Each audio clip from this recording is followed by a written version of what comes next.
Hello and welcome to the Premier Injuries channel. Today, we're taking a bit of a different route, talking about a big breaking news topic at the moment. And today we have to bring in a footballing expert. We're speaking to football finance lecturer at the University of Liverpool, Kieran Maguire, who many of you may know as the Price of Football on Twitter. And yes, he is the man behind the best-selling book as well. But before we get into the discussions, Kieran, how are you doing today? As a fan, I'm in a bit of a lull in terms of my love of football. Three games without scoring a goal and two without a shot on target has diminished my normal chirpy enthusiasm for the game. I mean, with the kind of breaking news in terms of Abramovich as well, though, are you a little bit tired, kept on edge? Because I'm sure a lot of people are wanting your insight into this amazing situation. Well, yes, certainly it has been a very busy few days. When Roman Abramovich's comment was posted on the Chelsea website last night, I think it's fair to say that my phone lit up. And I'm not necessarily the most popular guy domestically in the country at present. My wife is very, very patient, but when I said yes, it's ITV, it's Sky, it's BBC News, it's 5 Live, and then I've got 4 or 5 newspapers to speak to. But I should be finished by 11 tonight. She didn't take it too well. You missed out Premier Injuries, of course, Kieran. Well, we're recording this at a far more civilized time, of course. Yeah.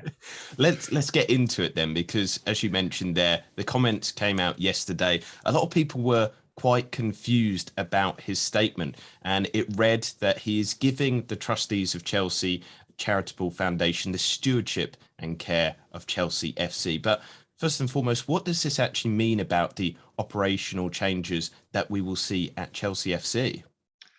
I think there will be hardly any changes whatsoever. The words stewardship and care, they're not defined from a legal perspective. Stewardship is just looking after something. And in terms of care, you would expect that everybody working in senior management at any organisation has a duty of care. So that did seem odd. There was no reference to the ownership of Chelsea FC PLC, which is the main trading company, which itself is owned by another company called Fordstam, which was created in 2003, and that's effectively under the control of Roman Abramovich. And then there was no reference to a company called Camberley International, which has lent Fordstam over £1.5 billion. And that company is based in the British Virgin Islands, which is not a place on the planet which is known for transparency and governance. And then we've got, we're getting, each time we're getting various stages removed from the club itself. And then we've got Mr. Abramovich in overall charge. So I thought it was a strange statement. It was no reference to the terrible events which are taking in Ukraine following the aggression and invasion by Vladimir Putin. The more you read into it, and then when things started to leak out from the club, but as they always do, you realize that it appears to be tokenism, I think is the politest way of describing it. Yeah, on the surface then, would you describe this as just semantics, linguistics, and not much is actually going to change with Roman Abramovich there? Yes, I mean, in theory, the day-to-day running of the club, the responsibilities, the executive decision-making is going to move from Roman Abramovich to the Chelsea Foundation. But then you have to look at the Chelsea Foundation, and on the board is Bruce Buck, who is a very experienced football administrator. He's also been an executive at Chelsea. He's also he is a lawyer. He's a very smart guy. but he's he's represented Mr. Abramovich in terms of his other business dealings. So there's clearly a close relationship. Is Bruce Buck going to encourage the board of trustees to do things which are inconsistent with Roman Abramovich's wishes? I think most people would be uncertain about that. That there are other people. There's people from Kick It Out. There are lawyers. There's Emma Hayes, who's done a fantastic job for Chelsea women's team. But these people are not necessarily involved with the day-to-day running of the business of Chelsea Football Club. And I anticipate that will be undertaken as per normal by the relevant board of directors. So in terms of this move then, as you mentioned there's no kind of legal definition of stewardship. It is a very loose statement. So how far does this go in terms of protecting Chelsea or protecting Abramovich in terms of the ownership of the club? Because there is increased pressure from the UK government, or is this just simply means that the club still could have huge problems going forward? Potentially, yes. We don't know what the reaction of the British government is going to be. Clearly, there were comments from Chris Bryant, who's a Labour MP. He used parliamentary privilege to say certain things about Roman Abramovich, and those appeared to indicate that Roman Abramovich was, shall we say, on a watch list as far as the government was concerned, in terms of the oligarchs to whom the government might be considering freezing their assets. So we therefore have to say, well, do Chelsea fall within that remit? Roman Abramovich now has Israeli citizenship. He has an EU passport, which was granted to him by the Portuguese government over the course of the last 12 months. And he will be promoting those aspects of his personal life. Other people, if you've read books such as Putin's People, will perhaps reach a different conclusion. And it's up to the government to make a decision. If Chelsea's assets were effectively to be frozen in terms of the relationship with Roman Abramovich, and I think what he's tried to do is to put in an additional buffer here, then it could go to some sort of legal challenge, and also I think he's just trying to distance himself quietly from what's happening under Vladimir Putin. But there was another statement on the Chelsea website today, which was just bizarre.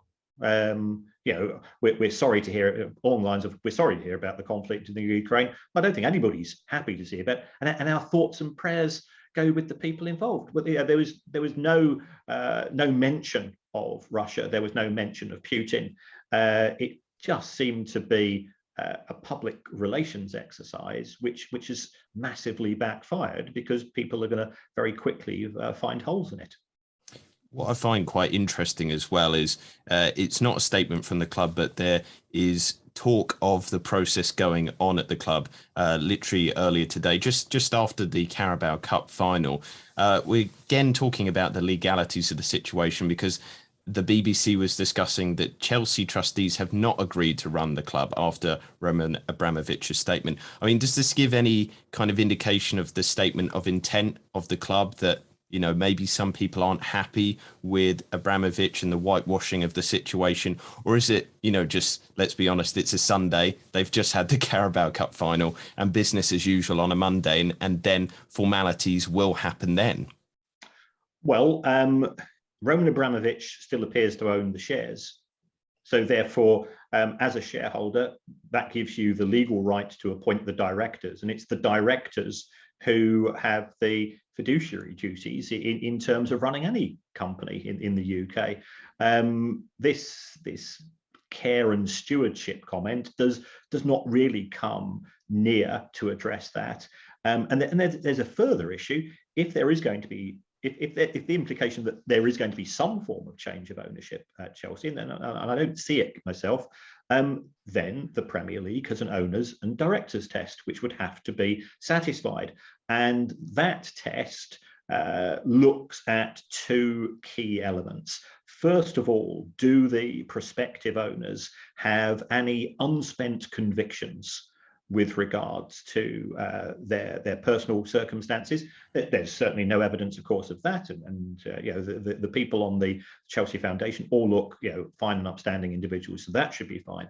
Secondly, do they have the resources to run the club on an operational basis, looking at the budgets for 12 to 24 months. Now, I don't know the personal circumstances of these people, but Chelsea Football Club have lost over £900 million since the commencement of the Premier League. That is more than any other club. It's more than £100 million more than Manchester City. It's more than twice as much as the clubs in third, fourth, fifth position, and so on. So Chelsea have been what you might refer to as a trophy asset, in the sense that the club has not really been run on a financial basis. It's been run to indulge Roman Abramovich, and Chelsea fans are the beneficiaries of this, because clearly the club has been spectacularly successful in winning the Premier League on many occasions, 2 Champions Leagues, and so on. But it's not been run in a traditional business manner. So would those people who are now having this phrase care and stewardship applied to them be in a position to satisfy that element of the owners and directors test?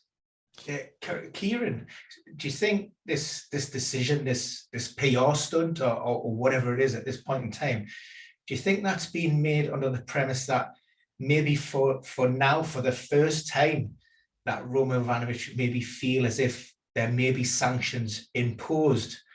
He's been linked, he's been under pressure for a lot of years. You can go back to 2014, where David Cameron talked about possible sanctions, the Russian invasion of the Crimea, but none of that's ever come to fruition. Do you think with this latest, the invasion of the Ukraine, then there's an understanding that the reality that actually this may happen, and therefore they're trying to mitigate that risk down the line? Yes, I think Roman Abramovich, he will have taken legal advice. He will be trying to preempt any actions taken by the UK government.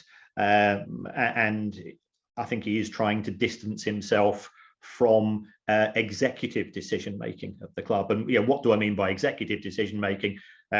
Sacking the manager, agreeing the transfer budget, agreeing the major sponsorship deals, and so on, where he would normally be consulted. I mean, he does ultimately delegate this to the likes of Bruce Buck and the other executive directors. But I think he's had traditionally a reasonably hands-on approach, and I think that's manifested itself in what we've seen on the pitch at times, and also in terms of the managerial changes. The Chelsea job has never been a particularly long-term one under his period of ownership. So I think he's trying to distance himself because it's in his interest to do so. It could be argued that it's in the club's interest to do so. Chelsea will be tainted on the back of this, because Roman Abramovich has been accused of having links to Vladimir Putin. This is the interesting thing that I think is a great follow-up to Ben's question as well, is why now? And I know a lot of people might kind of steam in and say it's really obvious, they've invaded the Ukraine, but as Ben said, 2014 invasion of Crimea, then in 2018 the Novichok incident that happened on British soil, and in the 2011 book by Richard Sorka, he explains with the crisis of Russian democracy how Abramovich was one of the first persons who actually recommended to Yeltsin that Vladimir Putin should be his successor. Like, this has been going on for a very long time. There's a lot of links between the two of them. So why is this coming to a head now? He's been allowed for a very long time to operate pretty freely in the British Isles and in Europe to kind of do his business. It seems a little bit odd that this is the tipping point, maybe not a little bit earlier. Well, I suspect there was a decision made along the lines of, we think we're going to get away with what's happened in Crimea. We think we're going to get away with what happened in Salisbury. You make a judgment call. What has happened with regard to the Ukraine I think, yeah, first of all, it's absolutely appalling. I used to travel to Russia on a regular basis to teach there, and in my opinion, as a tourist teacher, or whatever you want to call me, it was becoming more and more authoritarian. The low level of corruption upon which Russian public sector society worked was becoming more and more embedded, and the Russian people were fairly stoical. I mean, I was working in Moscow, so it's not representative of the whole of Russia. Clearly, it was more metropolitan. There was certainly a more vocal opposition to Vladimir Putin, but he has increased the authoritarian air of the country, and his actions now. Abramovich has probably taken the view that I didn't think he was going to go this far, and I need to try to perhaps distance myself through my actions. And it's interesting as well, saying that he's trying to distance him, but he has not yet kind of released a formidable statement, which is something that you have been critical of. The last question that I've got for you, Kieran, is about maybe the future of Chelsea. And you've spoken already about the kind of test for possible new owners, but I don't, from your writings yourself, I don't know who would want to take on Chelsea in its current state. You wrote this week that this is the worst case scenario for Chelsea fans. It's now on the table. I mean, if somebody were to take over, or if the government were to seize ownership of it, is bankruptcy a real problem for Chelsea with the amount that they do owe to Abramovich's subsidiaries? I think that is the worst case scenario. Roman Abramovich has his assets frozen by the UK government, decides to throw his toys out of the pram, and that manifests itself by him saying to the club, I want my loans back. And the club simply doesn't have the resources to repay those. Now, if he's got any sense, he'll also realise that there's nothing to be gained from such an approach, apart from it would come across as pure spite. The goodwill which he still has with Chelsea fans, so I would imagine that would evaporate overnight. And I think it also sort of ties in with Tracy Crouch's report in respect of football governance and ownership. And Tracy Crouch wrote, there are far too many clubs who are one ownership decision away from Armageddon. And that's where we are in respect of Chelsea Football Club. If he's looking to divest the club, to find new owners, they will be looking to buy it at a knockdown price. And there's a case for saying, from his point of view, let's just get out of town as quickly as we can. We'll take a haircut on the price, and we'll focus on other things to do with Roman Abramovich's personal circumstances. He has wealth which is dissipated all over the planet, because that's what you'll do when you're an ultra high net worth individual. You de-risk things by having money in a variety of countries, and he's still got the trappings of ultra high net worth. If ever you've seen his yacht, when it's been moored, and I have seen it in a harbour, and you go, blimey, that's a bit tasty, and you go, oh yeah, it's Roman Abramovich's, and you go, jeepers creepers. It's so he has wealth of unimaginable levels from our perspective. He has that wealth all over the world. Chelsea is his most high profile asset, but it's not his most valuable asset, because it doesn't actually make money for him. It costs him money, but it's an indulgence, like perhaps owning a fleet of racehorses, or a Formula One team, or you sort of running your own personal art gallery. All of these things are done by the ultra rich because it's a glorified hobby. Chelsea has not been run as a business under his ownership, because it's not needed to be run as a traditional business under his ownership. Things have tightened up since the advent of financial fair play, and to be fair, Chelsea have always been within the limits there, but it's still the traditional things you'd be aiming for, in some form of profit maximization, distributions to owners and so on, simply doesn't exist. Is this situation at all comparable to when Manchester City were put into a very kind of tight situation with their Thai owner, also getting in legal problems. Slightly different, obviously, but they managed to, very successfully to switch ownerships. Is this a possibility for Chelsea as well, that maybe they would be taken over and run in a successful manner by another wealthy individual? Yeah, they are an attractive asset for a variety of reasons. First of all, they do have the history and the heritage in terms of winning the Premier League, winning the Champions League, and so on. Secondly, they're in London. And if you are a billionaire, where are you going to have your properties in the UK? It's going to be in London. What part of London? Well, it ain't going to be too far away from Chelsea. So it ticks those particular areas. Broadly, I think there's going to be two camps of potential owner. First of all, we are talking somebody similar to Abramovich, perhaps from another country. That there's plenty of billionaires around. Could it be another sovereign wealth fund? Yes, it could. Although, as we've seen with the Newcastle deal, that took a substantial amount of time to finally get over the line.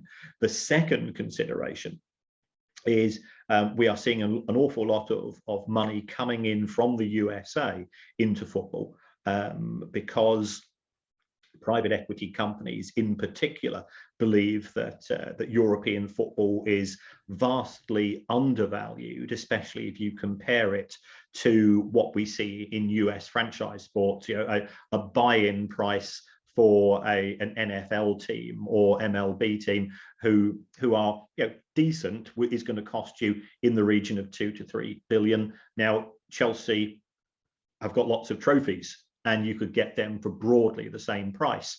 So it does have that attractiveness. The Premier League is the most popular team sport product on the planet. We don't have Super League, but there's still pressure for UEFA to concede to the Super League people to give them more and more money. And the private equity companies would be looking for a financial return on their investment. So the downside of that from a Chelsea fan's perspective, yes, we'd have somebody owning the club. Will they be writing out checks for the sheer joy of it, as Roman Abramovich has done at times? He, for example, he lent over £200 million in 2020. I think it's likely to take more of the approach that we've seen at Arsenal and Liverpool in particular, where there has been cautious spending and targeted spending rather than let's buy 5 players, and if 2 of them work, then we're all happy. Well, Kieran, it has been a joy speaking to you today on an unfortunately not joyous subject. As you've mentioned a few times there, we at Premier Injuries, we extend our sadness over what is going on in Ukraine. We hope that a peaceful solution happens very soon and that there is not too much human cost. But for now, I'm going to thank you for your time, Kieran. For people to check you out on Twitter, Price of Football, or at Kieran Maguire. That is your Twitter handle. And hopefully we will see you again soon, because it has been a great chat. Well, thanks very much for the invite, guys.